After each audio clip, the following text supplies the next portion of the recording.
Okay, so what we're going to do this week is to start looking at the UCAT test, which is one of the really big hurdles that you're going to have to get over if you're going to go on and succeed in getting into medicine or to dentistry.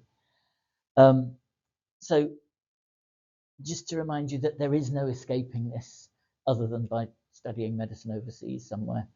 All UK medical schools and dental schools now use this test, although they use it in different ways, as we'll see. So it's an online test, so it's different from your college exams in that the college doesn't organise it for you. Okay, so it will be down to you to book a test online and to remember to turn up for it and stuff like that, because it's not something that's organised through college. And I'll tell you nearer the time and make sure that everybody's doing that, but it is very different. So you take it at one of these online test centres. So if anybody's done their driving theory test, it's at those kind of places, like the one down in town. It's all electronic, so there's nothing written down on paper, and it's nothing to do with stuff you studied at A-level. Okay, they're not interested in your A-level knowledge at all. So the 4 sections that you have to deal with: verbal reasoning, the first one, that means that they give you a passage of text and they then ask you some questions about what's written there, and that's the section we'll look at today. Numerical reasoning, as you can guess, is basically a mathsy section. It's very straightforward at the maths level. It's just, you know, adding and subtracting and doing percentages and that kind of thing. But it's doing it in context and doing it quickly that's the challenging part. Decision making are just various kinds of logic puzzles.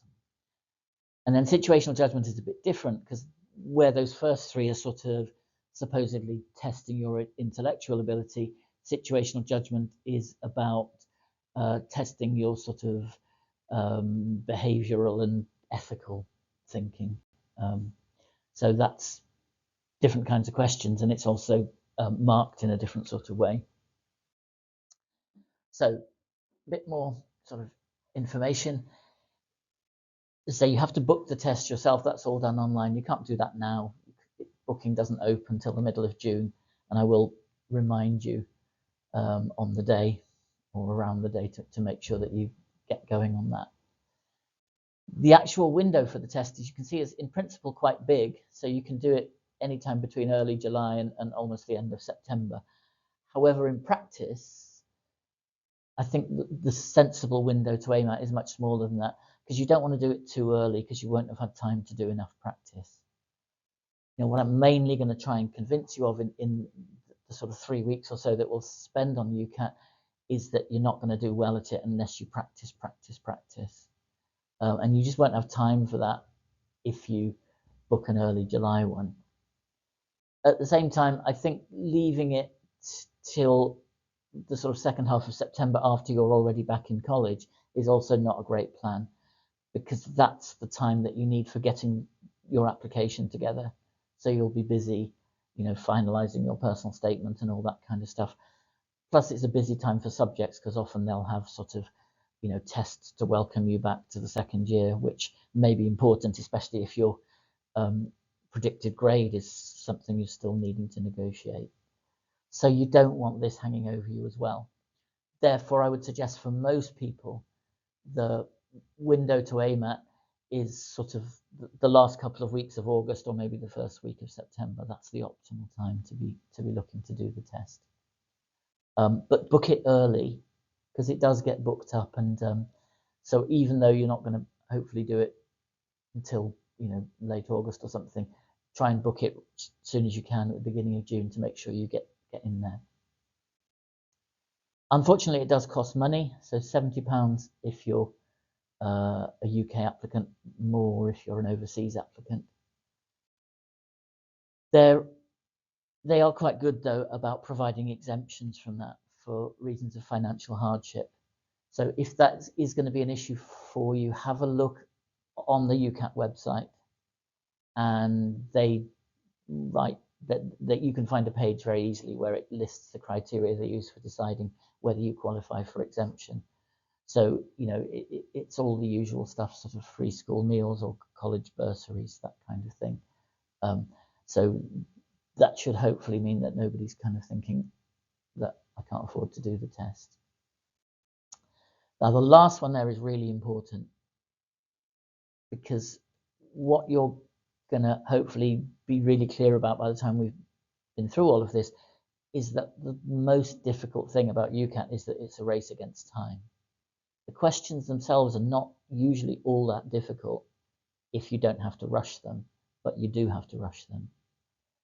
So if you're entitled to extra time because learning support have judged that your reading speed is a bit slow, or your processing speed is a bit slow, or something, that's going to be fantastically beneficial in UCAT, because they will allow you that 25% extra time or whatever you're entitled to. And that's likely to be quite transformative to the score that you can get if you have those issues. So if you've already agreed that with learning support, then that's fine. All we need to do is send the evidence to UCAT and you will get that extra time. If it's something that you vaguely thought about but haven't yet done anything about, then that means that now is the time to do something about it, because it takes time for learning support to give you the tests and all that kind of thing to decide whether you're eligible for these kind of things. So it's things like, if you always find that you finish exercises in class after everyone else, or particularly if you run out of time in tests and exams. If you've noticed that as a pattern, but you just haven't yet decided to do anything about it, then do something about it now, because it will be to your enormous advantage when you get to your A levels. But long before that, it will be make a world of difference in UCAT. To do that, you need to get one of your teachers to refer you to learning support. So just have a word with one of your teachers, because they have to sort of back you up and say, yes, that you tend to run out of time in whatever. But get going on that soon, because if you're entitled to it, it makes a massive difference in UCAT, probably even more than it does in your A levels. Okay, so although every medical and dental school use it, the way they use it varies a lot. Dental schools tend to be less than clear about how they use it. A few of them just use it as a straight cutoff. Most of them take it alongside your GCSEs, but they don't tell you exactly how they weight them. Medical schools are more honest about what they do, mostly. And you can see Newcastle, for example, use it to throw basically 2/3 of their applications in the bin before they get to the interview stage, because they reckon they just haven't got time to interview everybody. So they have 6 applicants for every place they're going to offer, but 4 of those, they throw their applications away at the first stage. The very first stage is that they look at the GCSE requirement. So remember we talked about that last week, that you need to check that your GCSEs tick the boxes for the places you apply to. And a few people will fall at that hurdle because they won't check those things. But most people will have done that. So the majority of those people who are thrown out before the interview stage, it's based on UCAT at Newcastle. All they do is they wait for the UCAT results to come out, and then they just list you in order. And if they think they've got time to interview 400 people, they just take the top 400 off that list. So it doesn't matter how brilliant your personal statement is. It doesn't matter, what wonderful volunteering and things that you've done, because they don't even look at that. So that's why UCAT matters so much. In other places, it's a bit more sophisticated than that. So Birmingham, again, you can see they interview fewer than 1/3 of the people who apply there. So again, they're throwing out the majority of applications. Again, some based on GCSEs, but this time the second stage isn't just UCAT. They have a more complicated formula which takes account of UCAT, but also your GCSE grades and contextual factors like your home postcode and how good the school you did your GCSEs was, and things like that. That's an unusually sophisticated approach, but Birmingham does that. Other places have similarly complicated formulae. But even so, UCAT is a big factor in that. Just about the only universities where UCAT doesn't matter very much are Cardiff and Belfast. But Cardiff's no use to you really unless you live in Wales. And Belfast, it's hard to know, but we haven't had a great success rate there. So realistically, UCAT matters pretty much everywhere. Just before we move on, I'll just remind you again that although they call it an aptitude test, it really isn't. So many of you, probably most of you, will find UCAT difficult. And you mustn't interpret that as meaning this means I'm going to be a rubbish doctor or a rubbish dentist down the line. Because although they call it an aptitude test, it doesn't really measure your aptitude. And that's been studied scientifically. They've looked for correlations between how well people score in UCAT and how they do subsequently in their careers, and there is no correlation. So please don't let this make you think, oh, I'm not suited to this career, because it's just purely used as a cynical exercise in cutting down the number of people they have to interview. It's not really telling you whether you're cut out to be a doctor or a dentist. Okay, so first, these are the sections that you have to do. So we get the first one we'll look at today is the verbal reasoning one. You can see that the four of them together add up to just under 2 hours. So it's quite an intense thing that you need to be prepared for. If you talk to people who've done this in previous years, it's important to know that the test has changed a bit. So there used to be an extra section in there, which was called abstract reasoning, which had to do with looking at patterns of shapes and things, which for many people was actually the most difficult section to prepare for. And so if they start talking to you about that, you can just ignore it because you don't have that section anymore. That also means that if they start talking to you about what numerical score they got, again, that's not relevant because the scoring is obviously now different because you don't have that section included. The first three sections are all scored numerically, and they have a complicated scoring system, which means that each section you have a maximum score of 900. It doesn't mean there are 900 questions, they just have a weird algorithm for scoring it. And most universities will just look at your total score from those three sections. In other words, you get a maximum of 2,700. And as we saw when we looked at the bell curves last week, you need to be at least sort of in the top 2/3 of people who take it, and for some universities much higher than that to be competitive. But a lot of them will just look at those three sections. Some of them are a bit more precise than that because there is evidence that verbal reasoning is a better predictor of how good a student you're going to be than the other ones. And so some of them weight verbal reasoning more highly. So again, you need to know that because if you do particularly well in that section, it can mean those are good ones to apply to. If that was your weakest section, then it may be a reason to avoid it.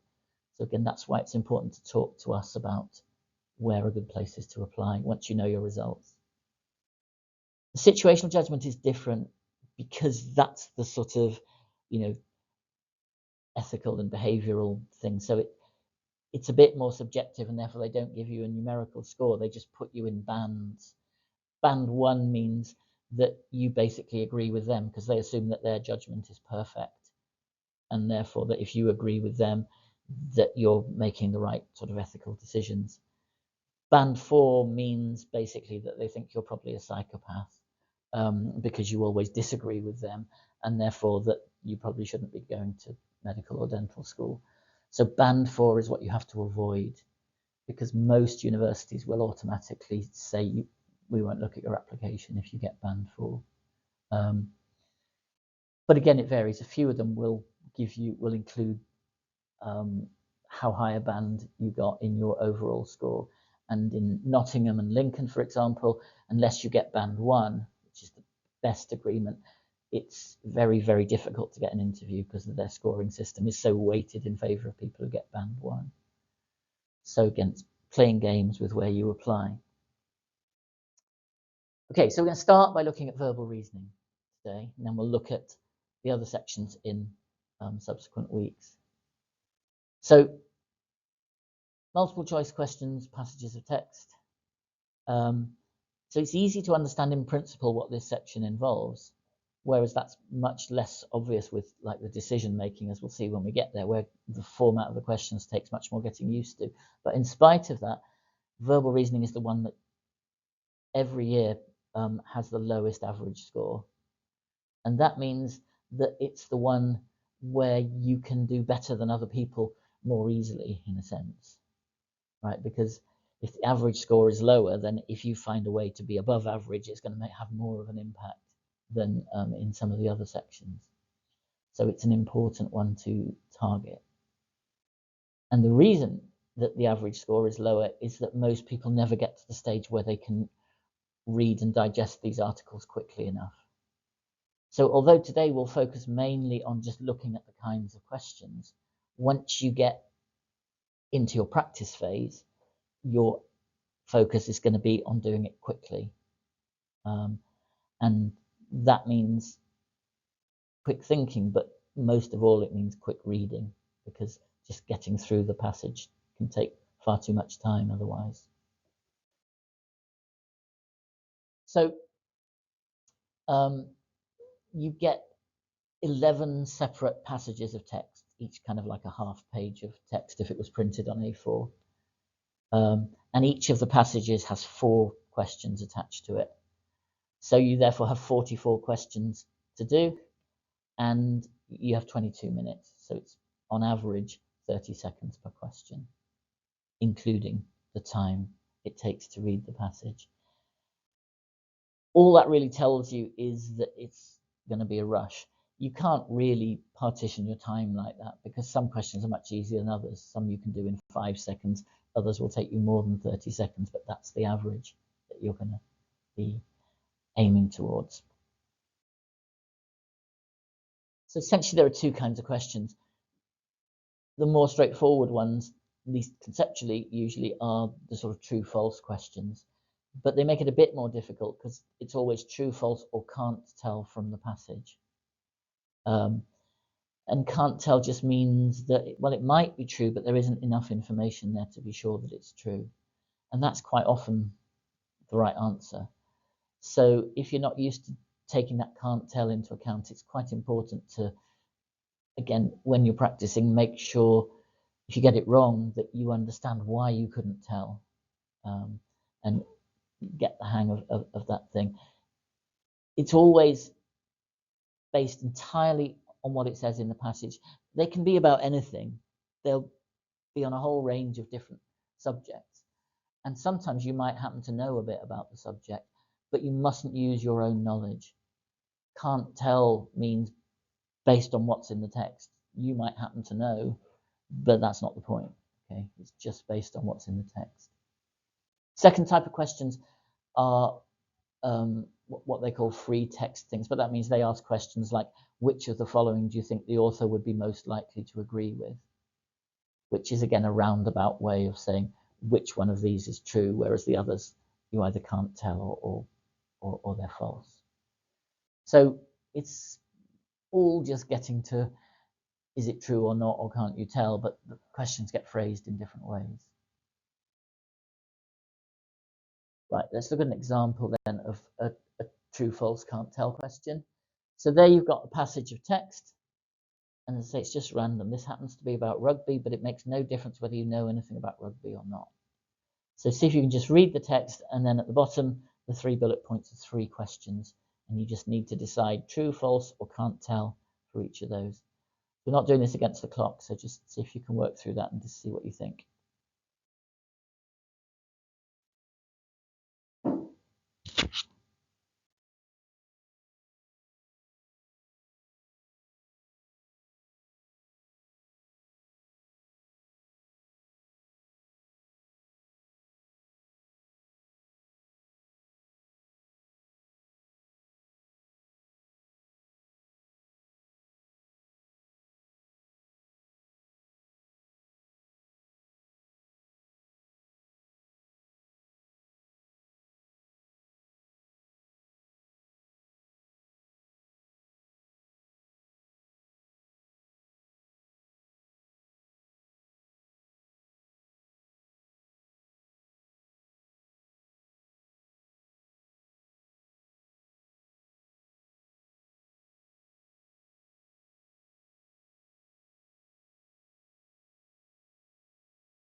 Let's give you another minute or so and then we'll go through that.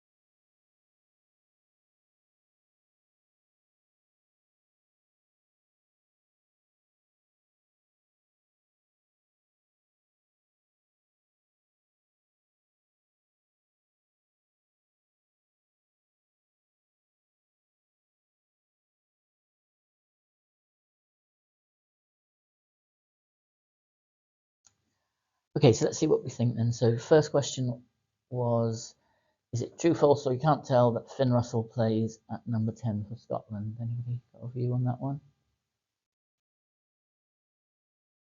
Can't tell is right, yeah. Okay, so if we have a look at the information on that one, so yellow highlights the important bit, so it introduces Finn Russell there and sort of mentions him as a potential worker of magic. And then in the next sentence, it talks about number 10s and the fact that they've mostly now disappeared. But it's not clear whether there's a link between those two sentences or not. So just because it talks about Finn Russell in one sentence and then talks about number 10s in the next sentence, you can't say for sure that means that he's a number 10.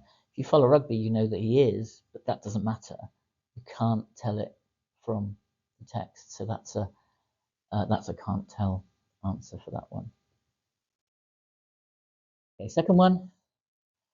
Clive Rowlands used to be involved with preparing the Welsh national team for matches. Anybody want to go at that one? Yep. Yeah, that one is true because it says that he's the former Wales coach. Okay, so in that case, it's not, you're not sort of, you can't sort of be too pedantic about this and sort of say, oh, we can't be expected to know what a coach does. I mean, I think, that's a common enough word that you're expected to know that a coach is somebody who prepares the team for matches. So that one is a definite true in that case. And then the last one, people playing internationals at number 10 are now generally lighter and more agile than they used to be. Anybody got a thought on that one? Everyone should have a go at this because it's important. The thing with this is that you learn nothing by waiting to hear what the right answer is. Okay, the only way you learn is by having a go and getting it wrong and yes, hopefully getting it right, but learning from your mistakes. So someone else have a go. Yeah. It's false, yeah, absolutely, because if you look at the evidence for that, it says that lightweight number 10s, that's talking about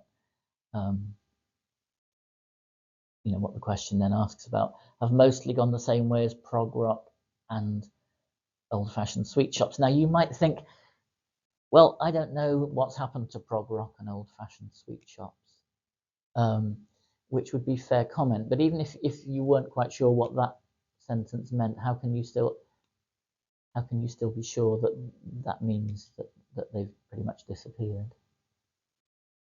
Yep. Yeah, I mean, because in the next line it says largely gone to. In other words, that tells you that sort of fancy way of putting it in terms of sweet shops and stuff is just a way of saying that they're largely gone. So lightweight number 10s have gone, therefore the idea that there are more of them these days is clearly false. But you can see you have to work a little bit. So when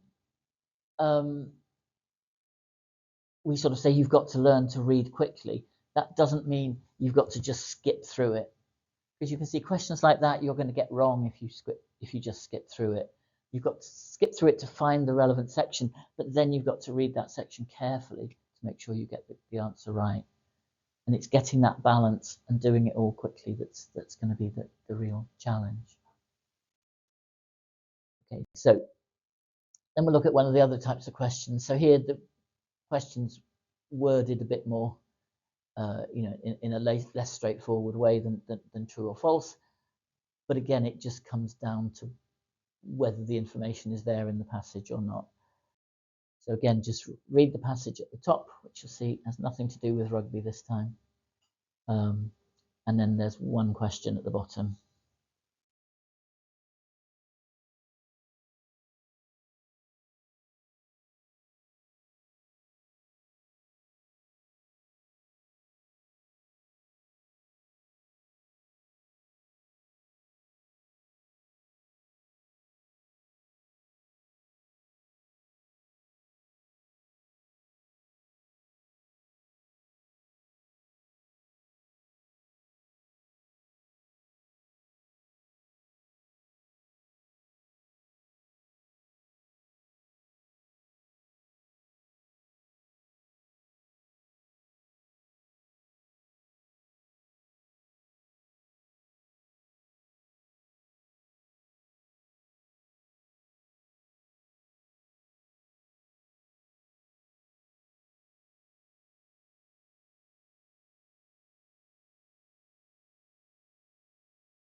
Okay, so let's see what we think about that one then. So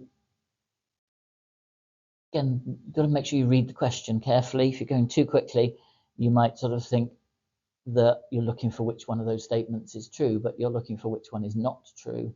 So obviously, rushing too much, you can end up trying to answer the wrong question. So which of these is not true? Does anybody want to suggest which one do you think is not true? Yeah.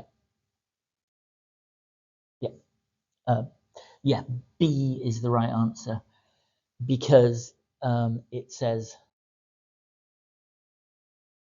in that line there that's highlighted that oh sorry, no, it doesn't say that. It says it up at the top that he discovered no new substances. So B is the right answer.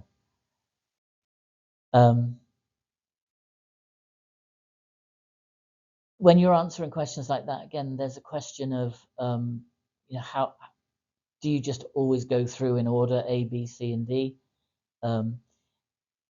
or do you kind of skip through and see whether there's an obvious answer to avoid you having to think about the more difficult ones?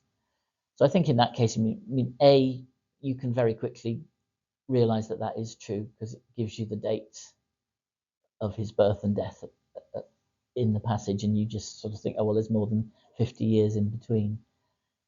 But sometimes, if that had been a more complicated calculation, or if the evidence had been harder to put together, sometimes it's worth skipping it and going on to the second one, because B, it tells you right at the top that that's not true, and so you can then maybe discover that one without having done the work on an earlier one. So don't always feel you have to just go through systematically. If you think it's going to take too long, then try and spot an easy answer, because sometimes they are easy. So B is definitely not true. If you were then being rigorous, you would then check that C and D are true in order to make sure that you haven't messed up somewhere. But you haven't got time for that. So in the real thing, having identified that B is the answer, you've got to back yourself and just don't even look at C and D, and then move on, because it's all about time. Okay, so those are the kind of questions. So you can see they're not massively difficult, but most of them are not so straightforward that you can find the information just by kind of skipping through. In the end, you have to find the relevant section and then read it kind of carefully. So we're going to look at some more examples, this time on paper. So I'll bring these around. So these are a bit more like the real thing in the sense that you get a passage of text and then you get 4 questions, not just 1 question underneath. So when I give it to you, if you just have a look at question 1 at this point, and we'll do that in a sort of leisurely way like we've been doing with these ones. And then just to give you a feeling for the time scale you're working on, we'll do question 2 against the clock in a minute. So don't look at question 2 yet, otherwise it will spoil the fun. Okay, so I'll bring these round and just have a look at question 1 for the moment.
Just going to call out the register while you're working on that.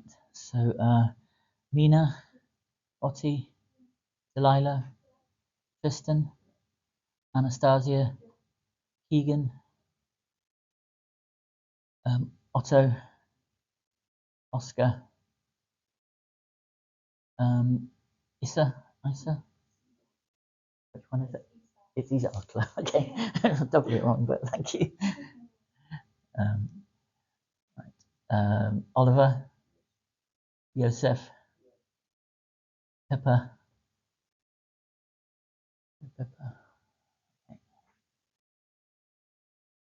Chris, Sahil, Megan. Okay, thank you.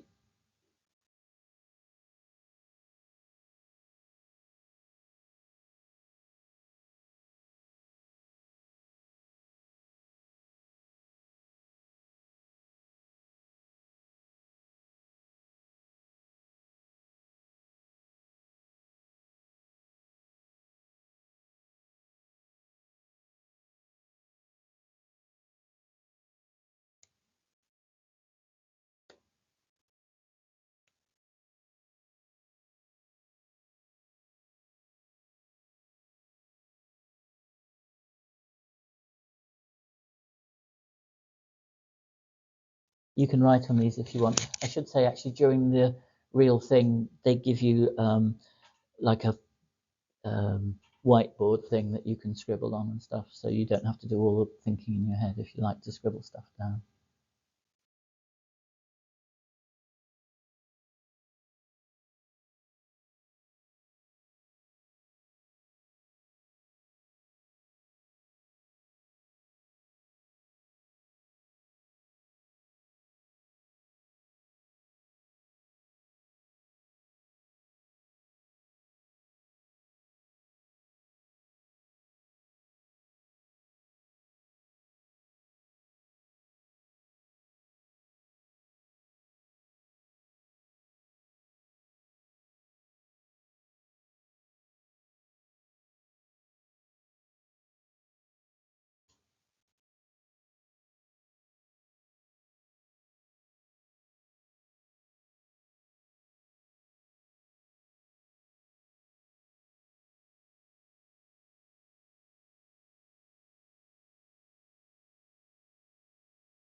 Okay, let's have a look at those questions then. So first of all, which of the following can be deduced from the passage?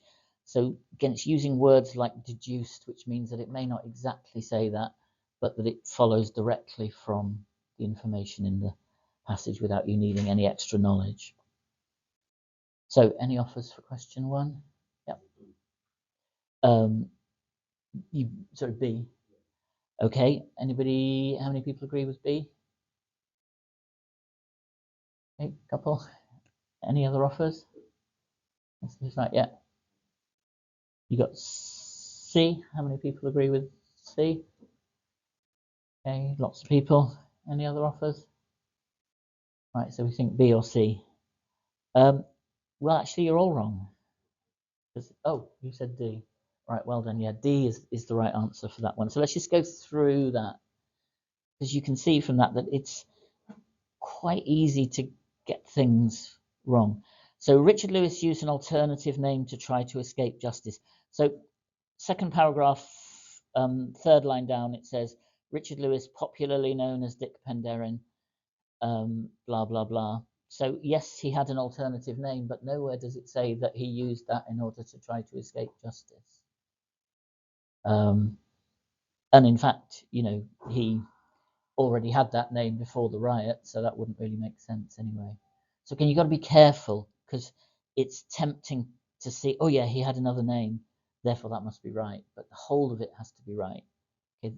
There's nothing in the text to say that was his motivation. It was just his sort of nickname, basically. And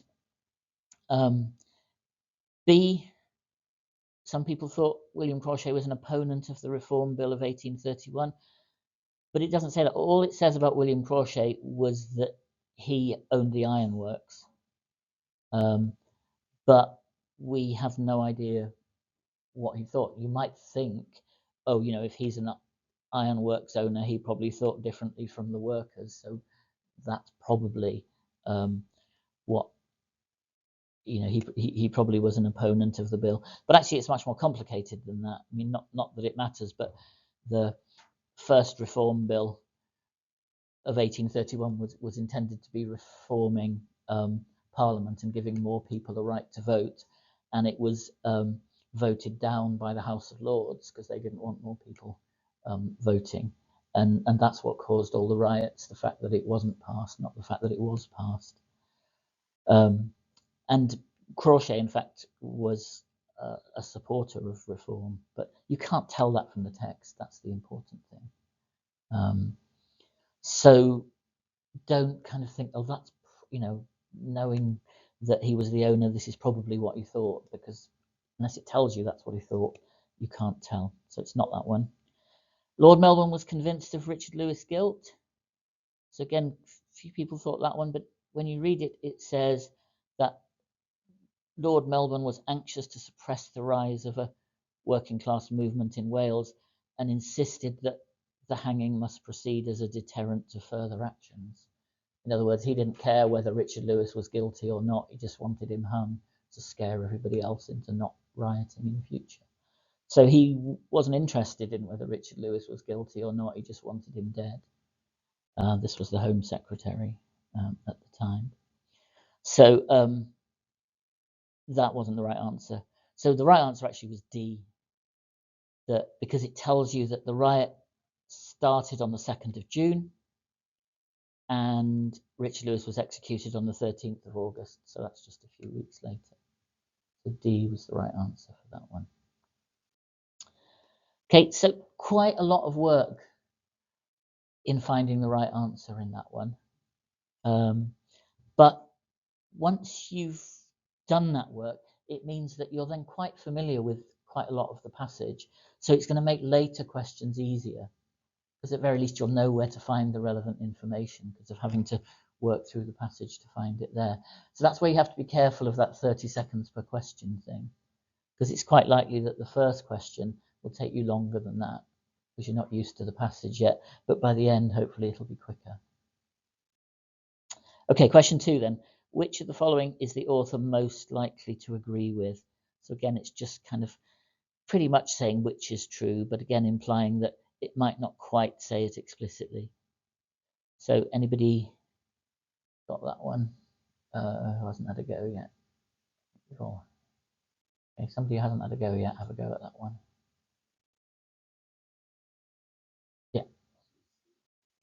Yeah. Yes, I agree with that. Anybody disagree with C? No. So the thing about that one, Lord Melbourne's insistence on Richard Lewis's execution was politically motivated. I mean, it doesn't say it explicitly, but it says that he wanted the execution to go ahead as a deterrent to further actions. Okay, nothing to do with justice. It's just he wanted it as a deterrent for further actions. So that's political motivation. And the thing about that question is that that was much easier having done question one, because you'd already thought about that issue in relation to the Lord Melbourne one in question one. And so hopefully that, if nothing else, pointed you to the relevant section of the text more quickly. But actually, you'd already pretty much answered that question in thinking about question one. So that was the right one there. Again, we could go through all the others, but hopefully, if everyone agreed, we don't need to do that. Right, question 3. Using the information in the passage, the following statements are correct except. Again, don't. Yeah, B. Absolutely right. Yeah, because it says right at the end, or rather the penultimate sentence, that Lord Melbourne insisted that the hanging must proceed, and then it just says he was executed on that day in August. So the evidence from the passage suggests that he was hanged, not executed by firing squad. Sorry, wrong way around. He was yeah, that's right, not executed by firing squad. So B is the right answer for that one. Okay, good. And question 4. Using the information in the passage, which of the following would be the best description of Merthyr Tydfil in 1831? Yep. B, yeah, because it says that over 11,000 of the people of Merthyr Tydfil signed the petition. So if over 11,000 of them signed it, there must have been more than 11,000 of them. So therefore, population was greater than 11,000. Okay, so no, don't turn over yet, because we'll do this against the clock in a minute. But just talking about that one, how many people read the whole paragraph before looking at any of the questions? Okay, sort of maybe about half. I mean, that's what I do, but some people swear that that's inefficient and that it's more efficient to look at the questions first so that you know what information you're looking for. And I think there is no right answer to that. It's what works for you. But you may want to experiment with that, down the line when you're doing it in the proper format on the computer and stuff and practicing. See if it works better for you looking through the questions first and then coming back to the text. As I say, that doesn't work for me. I have to read the thing first and then have a go at the questions. But be aware that different people do things differently. Okay, so in a second, I'll ask you to turn over and do question 2, but this time we're going to stick to the rules, because basically, in order to get through every question, you would have to complete the whole thing. In other words, reading it and doing the 4 questions in 2 minutes flat. So just to give you a feeling for that, I'll just give you 2 minutes and we'll see how far you've got. Okay, so all right, so off you go.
Okay, time's up.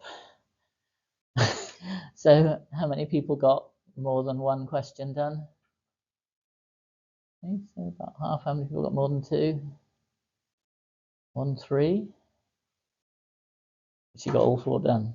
That's impressive. Okay, we'll see if they're right in a minute. But yeah, so but you can see from that it's ludicrously fast. So if you're already working at that speed, that's magnificent. But that's not what I would normally expect. Normally, it takes a lot of time and a lot of practice to get to that level. But that's what the main point of this morning was really, is that I'm just trying to scare you a bit. Not too much, not so much that you're going to think, oh, I don't want to do medicine anymore. I mean, it's not that bad. People do this, but enough to make you think I'm really going to have to do not just a little bit, but lots of work to get good at this. And if you don't do that, the problem is that if you get a sort of lowish UCAT score, your choice of where you can apply becomes very, very narrow.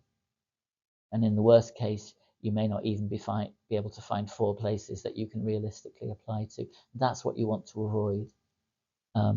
So time invested in this is well worth it.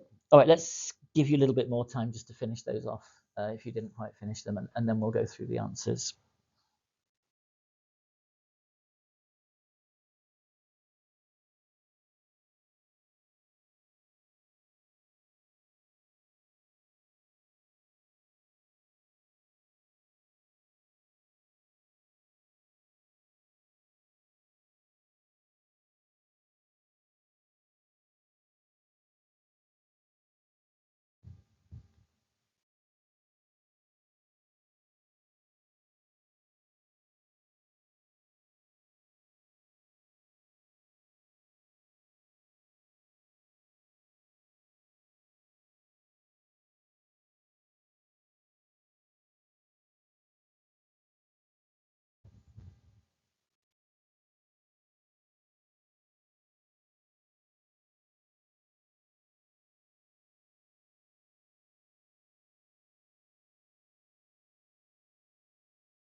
Okay, so we haven't got a huge amount of time, so let's just go through those. So question 1, any offers for question 1? B, yeah, B is right, because it tells you that most puddlers were forced by injuries or poor health to give up by the age of 40. So that supports the fact that they often had ill health as a result of their environment. Did anybody get any different ones that they feel are done by for not getting? Yeah, okay, so B was the right answer for that one. I think A quite often people are tempted by, because it does talk about how much better malleable iron was than cast iron in that first paragraph, and it does say that it became the preferred material of structural engineers, but that's not the same as saying that cast iron production stopped. It just meant that for some projects, that they would prefer the other one. Right, second one, which of the following can be inferred from the passage? So again, inferred means that it must be true based on what it says in the passage, even though it may not quite use these words. So C is the right answer for that one, yeah, because it says that the puddlers required a great deal of skill, and that a manufacturer could build a reputation based on how skilled they were. So it was therefore really important that they were highly trained to acquire those skills. Again, sometimes people sort of go for B and think, well, surely they must have been highly paid if they were that skillful. But even if that were true, which probably wasn't in the 19th century, but even if it were true, it doesn't say it, so you can't infer it. Okay, so question 3, why did Henry Court not become rich? Yep. Yeah, B, because it says it in the last paragraph that the method only took off when the big manufacturers adopted it, but they modified the process so that it wasn't covered by Court's patent. And they just did that cynically to avoid paying him, not because it was really a technical improvement. So that was the right answer. Was B for that one. And last one, which for manufacturers of which of the following would malleable iron be particularly advantageous? Offers for that one. Yeah, okay. Yeah, the bridge. Okay, because it says in that first paragraph that that cast iron doesn't work in large structures that need to flex. And so you think, oh yeah, that would mean a bridge. So that was the right answer. Okay, so if you found that difficult, good, because that's what will motivate you to do the work and become really expert at this. So that was the point. So don't worry about it, but do take it seriously. In terms of improving, as I say, at the moment, I would not start doing lots of UCAT questions because your priority needs to be keeping your A levels on target or getting them on target if they're not there yet. And you also need to be getting your volunteering done. So there aren't enough hours in the day to really start this yet. And I think there is a risk of fatigue if you spend too many months doing this. So for the moment, I would just say try and increase your reading speed. And then when you do start practicing the UCAT questions in earnest, that will become advantageous. So you can do that when you're reading stuff that you need for your A-level subjects. You can do it when you're reading news, wherever you read news, or just pick random things off the internet and just practice reading them quickly and absorbing the information. But the other thing, which is the last thing it mentions there, which may not be quite obvious to you, but when you read something, is there a kind of voice in your head kind of reading it out loud to you? Do you recognize that? And that's what I do when I'm reading something. Although I'm not actually speaking, there's a sort of voice in my head kind of reading it to me. And that massively slows you down because translating the information into speech, even though you're not vocalizing it, and then translating that speech into, what you hear and process massively slows you down. So if you can train yourself to read it without turning it into that internal voice, you can read much, much more quickly. And it's worth trying to do that. And this is a technique that, it's not like one of these wonderful techniques which is just nonsense. I mean, it really can work, at least for a lot of people. If it's not obvious what I mean by that, if you just Google internal vocalization, you can get lots of videos that kind of talk about it and suggest exercises to try and avoid doing it. And it is worth considering because anything that increases your speed is going to help. Okay, so we'll stop there for today. We'll spend more time after half term looking at the rest of UCAT. But in the meantime, as usual, if you've got anything that you need to chat about, we can have a quick word now, or you can email me.